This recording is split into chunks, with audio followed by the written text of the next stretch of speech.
Students, welcome back to my channel. आज हम अपनी इस क्लास में एडवांटेजेस और यूजेस ऑफ अकाउंटिंग पढ़ने वाले हैं। First advantage is helpful in management.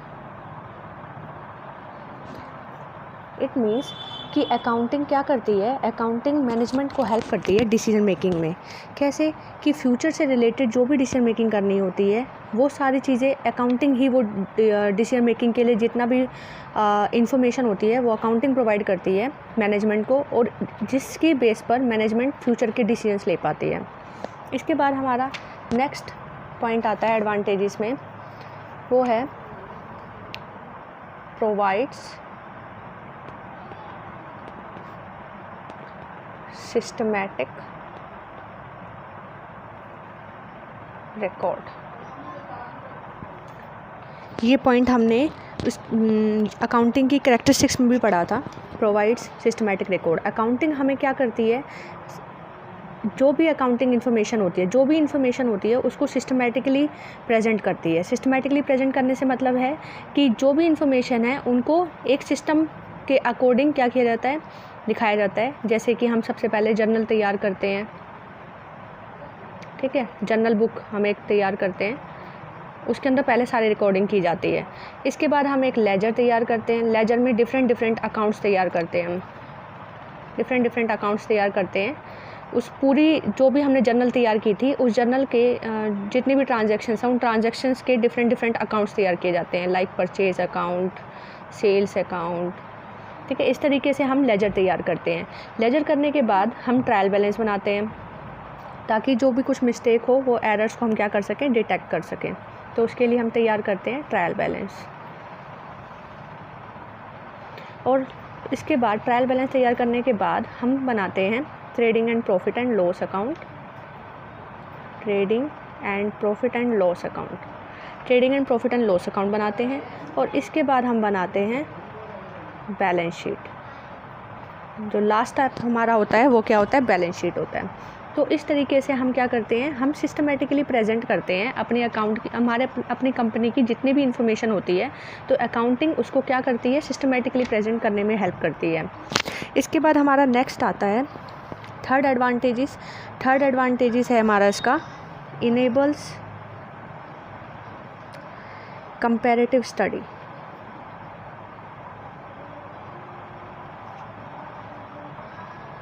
Accounting के थ्रू हम क्या कर सकते हैं, कंपैरेटिव स्टडी कर सकते हैं। कंपैरेटिव स्टडी का मतलब क्या है कि हम 2 टाइप्स में कंपैरेटिव स्टडी करते हैं। First is inter firm comparison,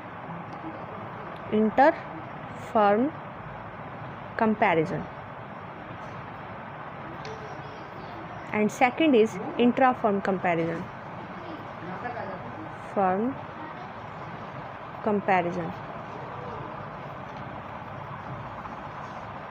intra firm comparison. अब इंटर फर्म कंपैरिजन क्या होता है, जब हम 2 फर्म्स या 2 कंपनीज़ के बीच में कंपैरिजन करते हैं। जब हम 2 कंपनीज़ के बीच में, जैसे मेरा एक बिज़नेस है, ठीक है, इस बिज़नेस को मैं किसी और दूसरे बिज़नेस के साथ कंपेयर कर रही हूँ तो वो मेरा इंटर फर्म कंपैरिजन कहलाता है, ठीक है।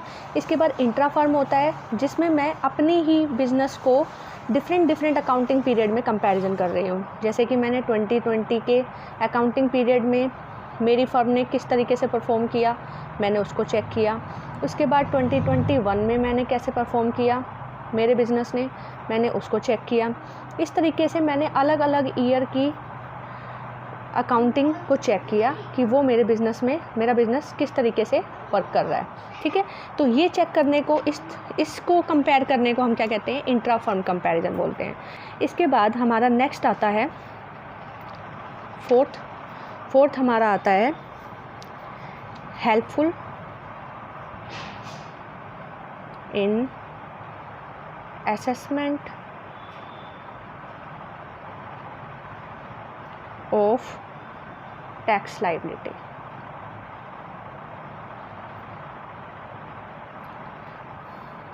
What does it mean?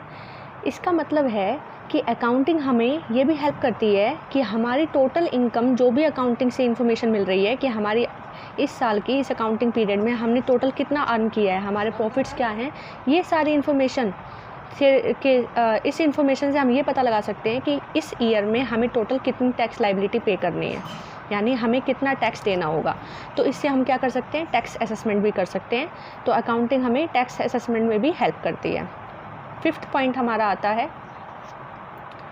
वो है evidence in legal matters. Evidence in legal matters. Accounting जो भी बुक्स तैयार करती है और जितने भी अकाउंट्स प्रिपेयर किए जाते हैं अकाउंटिंग के अंडर में, उन सारे जितने भी अकाउंटिंग की जितनी भी अकाउंट्स प्रिपेयर किए गए हैं, उन अकाउंट्स को एज एन एविडेंस हम लीगल प्रोसीडिंग्स में यूज़ कर सकते हैं।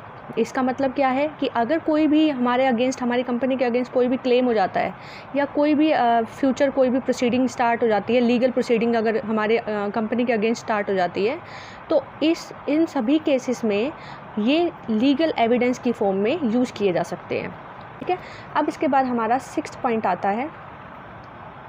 6th पॉइंट हमारा एडवांटेज का है, helpful in raising loans. Helpful in raising loans में कैसे अकाउंटिंग इन्फॉर्मेशन जो है, ये इन्फॉर्मेशन रूटीनली क्या की जाती है, क्वार्टरली बेस पे या फिर मंथली बेस पे इन्हें पब्लिश किया जाता है। और इस इन्फॉर्मेशन के बेस पर कंपनी अपनी प्रॉफिटेबिलिटी को और जो भी अपनी कंपनी जिस तरीके से ग्रो कर रही है, उन सारी इन्फॉर्मेशन को क्या करती है, पब्लिश करती है। और ये इन्फॉर्मेशन जितने भी लैंडर्स होते हैं जो कंपनी को लोन वगैरह प्रोवाइड करते हैं, उन लोन्स वालों को भी ये इन्फॉर्मेशन मिल जाती है कि कंपनी की कैसी फाइनेंशियल पोजीशन है, जिसके बेस पर कंपनी को लोन रेज करने में कोई प्रॉब्लम नहीं होती है। अब एक बार फिर से हम इन्हें रिवाइज़ कर लेते हैं अपने पॉइंट्स को। तो एडवांटेजेस में हमने क्या पढ़ा अभी तक। सबसे पहला पॉइंट था कि हमारी अकाउंटिंग मैनेजमेंट में हेल्प करती है। किस चीज़ में हेल्प करती है, मैनेजमेंट में हेल्प करती है कि जो भी मैनेजमेंट को डिसीजन लेते हैं, फ्यूचर से रिलेटेड लेने होते हैं डिसीजन, उन सभी डिसीजन मेकिंग में अकाउंटिंग उसको इन्फॉर्मेशन प्रोवाइड करती है। इसके बाद सेकंड पॉइंट आता है, सिस्टमैटिक रिकॉर्ड रखती है। अकाउंटिंग क्या करती है, सिस्टमैटिकली रिकॉर्ड रखती है। सिस्टमैटिकली रिकॉर्ड रखने का मतलब क्या है कि हम प्रॉपरली सिस्टमैटिकली सारे अकाउंट्स प्रिपेयर करते हैं। जैसे कि सबसे पहले हम जर्नल तैयार करते हैं, फिर उसके बाद हम लेजर अकाउंट्स क्रिएट करते हैं, इसके बाद हम ट्रायल बैलेंस बनाते हैं, फिर trading and profit and loss account बनाते हैं, और इन द लास्ट हम बैलेंस शीट तैयार करते हैं। तो इससे हम क्या करते हैं, सिस्टमैटिकली सभी इन्फॉर्मेशन को क्या करते हैं, प्रेजेंट करते हैं अकाउंटिंग के थ्रू। अब इसके बाद आता है इनेबल्स कंपैरेटिव स्टडी। अकाउंटिंग हमें कंपैरेटिव स्टडी करने में भी हेल्प करती है। और कंपैरेटिव स्टडी किस तरीके से, 2 तरीके से कंपैरेटिव स्टडी की जा सकती है। फर्स्ट है हमारी इंटर फर्म कंपैरिजन और दूसरा है हमारा intra firm comparison. Inter firm comparison क्या होता है, इंटर फर्म कंपैरिजन में जिसमें 2 कंपनीज़ के बीच में हम कंपैरिजन करते हैं कि कौन सी कंपनी ज़्यादा अच्छे से ग्रो कर रही है, किसकी लायबिलिटी कम है, किसकी एसेट्स ज़्यादा हैं। ये सारी चीज़ें हम क्या कर सकते हैं, इंटर फर्म कंपैरिजन कर सकते हैं, ग्रोथ रेट का पता लगा सकते हैं। और इंट्रा फर्म कंपैरिजन में कंपनी अपने ही फर्म के प्रॉफिट्स का डिफरेंट अकाउंटिंग पीरियड में कंपैरिजन करती है कि 2020 में कंपनी की ग्रोथ क्या थी, ग्रोथ रेट क्या था, 2021 में कंपनी का ग्रोथ रेट क्या था, एंड 2022 में कंपनी का ग्रोथ रेट क्या है। तो इस तरीके से कंपनी डिफरेंट अकाउंटिंग पीरियड में अपनी ग्रोथ रेट को क्या कर सकती है, कंपेयर कर सकती है। इसके बाद 4th पॉइंट आता है, helpful in assessment of tax liability. Company की क्या हेल्प करती है, अकाउंटिंग से हम टैक्स लायबिलिटी को भी असेस कर सकते हैं कि एक अकाउंटिंग पीरियड में कंपनी को कितना टैक्स पे करना है। इसके बाद नेक्स्ट आ जाता है एविडेंस इन लीगल मैटर्स। जितने भी अकाउंट्स तैयार किए जाते हैं, अकाउंटिंग में सभी accounts as an evidence use किए जा सकते हैं लीगल मैटर्स में। अगर कंपनी के अगेंस्ट कोई भी लीगल प्रोसीडिंग्स होती हैं तो उन केस में इन अकाउंट्स को क्या किया जाता है, एज एन एविडेंस यूज़ किया जाता है। इसके बाद हेल्पफुल इन रेजिंग लोन्स को रेज़ करने में भी अकाउंटिंग हमें हेल्प करती है, क्योंकि ये सभी कंपनी से रिलेटेड जितनी भी रेलिवेंट इन्फॉर्मेशंस होती हैं उसको क्या करती है, पब्लिश करती है। और इसके बेस पर लैंडर डिसीजन लेते हैं कि उन्हें कंपनी को लोन प्रोवाइड करना चाहिए या नहीं करना चाहिए। तो ये लोन्स को रेज़ करने में भी क्या करती है, कंपनी की हेल्प करती है। ठीक है।